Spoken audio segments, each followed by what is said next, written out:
الحمدللہ رب العالمین والصلاۃ والسلام علی خاتم النبیین وعلی آلہ وصحبہ اجمعین۔ بسم اللہ الرحمن الرحیم۔ اللہ رب العزت ہمارے خالق ہیں، اللہ کے سوا کوئی خالق نہیں۔ اللہ رب العزت ہمارے مالک ہیں، اللہ کے سوا کوئی مالک نہیں۔ اللہ رب العزت ہمارے رازق ہیں، اللہ کے سوا کوئی روزی دینے والا نہیں۔ اللہ رب العزت ہمارے محافظ ہیں، اللہ کے سوا کوئی حفاظت کرنے والا نہیں۔ اللہ رب العزت کی ذات بڑی عظیم ذات ہے، بڑی کریم ذات ہے، بڑی رحیم ذات ہے اور بڑی ہی مہربان ذات ہے۔ وہ احد ہے، صمد ہے، اس کی کوئی اولاد نہیں، نہ وہ کسی کی اولاد ہے، نہ کوئی اس جیسا ہے۔ اللہ رب العزت کے سوا کوئی عبادت کے لائق نہیں، وہ زندہ ہے اور قائم رکھنے والا ہے۔ اس پوری کائنات کا تنہا مالک اور خالق ہے۔ اس کے امر اور حکم کے بغیر کوئی چیز بھی اپنی حدود سے ذرا برابر آگے پیچھے نہیں ہو سکتی، اور ایک سیکنڈ کے لیے جو حدود طے کی ہیں اللہ رب العزت نے، اس نظام کی جو نظام چل رہا ہے، ایک سیکنڈ کے لیے یہ آگے پیچھے نہیں ہو سکتا۔ یہ ہواؤں کا نظام ہے، یہ بارشوں کا نظام ہے، یہ موسموں میں تبدیلی کا نظام ہے، یہ سورج چاند ستاروں کا نظام ہے، یہ زمین سے غلے غذائیں اگانے کا نظام ہے، یہ آسمان سے بارشیں اور اللہ تعالیٰ بارشیں برسانے کا جو نظام ہے، اور سورج چاند ستاروں کا نظام ہے، جنت دوزخ کا نظام ہے، فرشتوں کا نظام ہے، نوری مخلوق کا نظام ہے، ناری مخلوق کا نظام ہے، اور خاکی مخلوق کا نظام ہے، جنت اور دوزخ کا نظام ہے۔ یہ سارا کا سارا نظام اللہ رب العزت کے حکم اور امر کے تابع ہے۔ اللہ رب العزت ہمارے خالق ہیں، اللہ نے ہم سب کو پیدا کیا ہے، اور ہم نے اللہ رب العزت کے پاس واپس لوٹ کر جانا ہے۔ ہم اللہ کے بندے ہیں، اور اللہ کا بندہ بن کر رہنے میں ہی ہماری خیر ہے، اسی میں ہمارے لیے کامیابی ہے۔ کامیابی ملک مال میں نہیں، عہدہ ڈگری میں نہیں، دولت اور شہرت میں نہیں۔ کامیابی کا جو معیار اللہ رب العزت نے قائم کر دیا ہے وہ یہ ہے کہ آپ اللہ رب العزت ارشاد فرماتے ہیں، جس کا مفہوم یہ ہے کہ جو جہنم سے بچا لیا گیا اور جنت میں داخل ہو گیا وہ کامیاب ہے۔ میرے عزیز دوستو، اللہ رب العزت کی ذات حقیقی ذات ہے، اور اس کی صفات حقیقی صفات ہیں۔ وہ ہم سب کا مالک اور خالق ہے، اور اللہ رب العزت نے ہماری کامیابی دین کے اندر رکھی ہے۔ دین زندگی میں آئے گا محنت سے، اور اس میں بنیادی محنت کیا ہے؟ بنیادی محنت کلمہ طیبہ کی ہے، لا الہ الا اللہ محمد رسول اللہ، کہ اللہ کے سوا کوئی عبادت کے لائق نہیں، محمد صلی اللہ علیہ وسلم اللہ کے رسول ہیں۔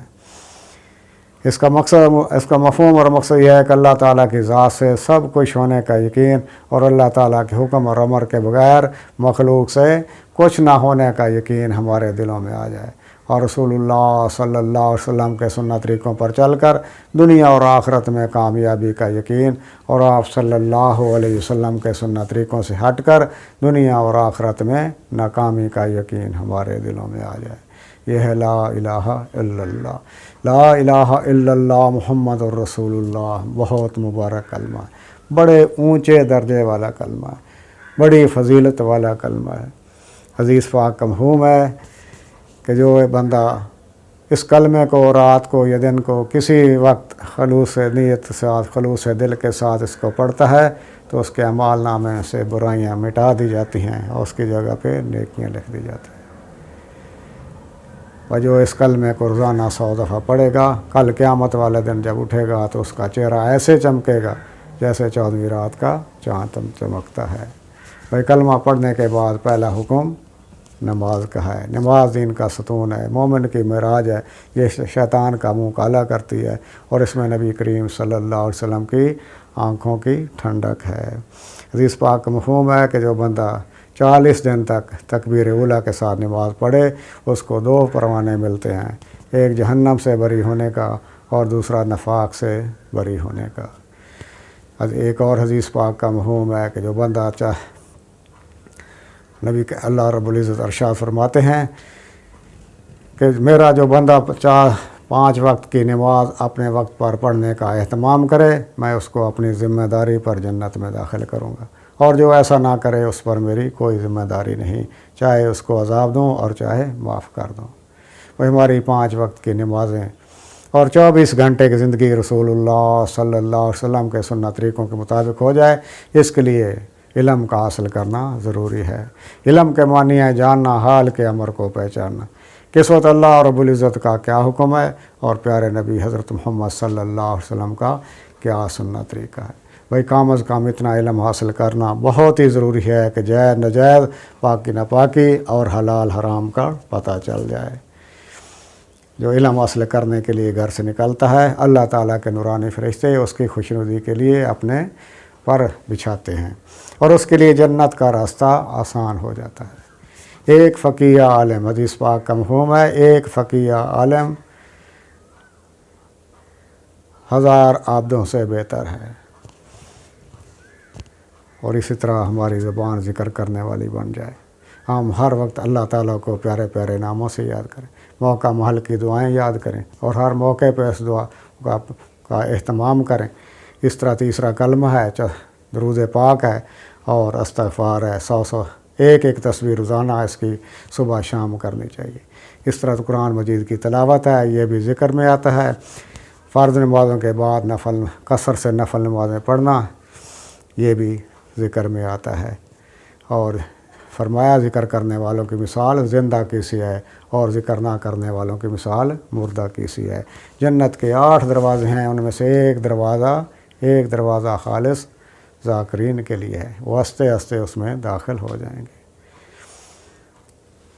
اس طرح بڑوں کا احترام کریں، چھوٹوں پہ شفقت کریں، علماء کرام کی قدر کریں، ہمسائے کے حقوق ادا کریں، والدین کے ساتھ اچھے سلوک کے ساتھ، حسن سلوک کے ساتھ پیش آئیں، ہمارے اخلاق اچھے ہو جائیں اور اسی طرح ہمارے اخلاق بھی اچھے ہو جائیں اور ہماری نیتیں بھی ٹھیک ہو جائیں۔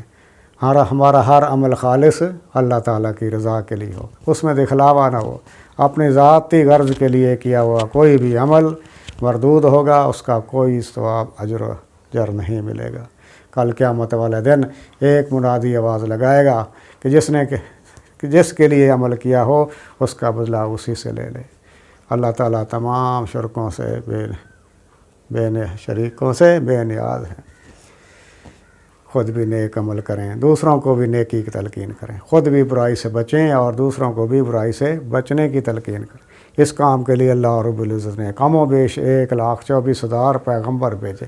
وہ دنیا میں آئے، ان کا کام لوگوں کو دلوں پر محنت کرنا تھا، انہوں نے لوگوں کے دلوں پر محنت کی اور اللہ تعالیٰ کے ساتھ لوگوں کا تعلق جوڑتے رہے۔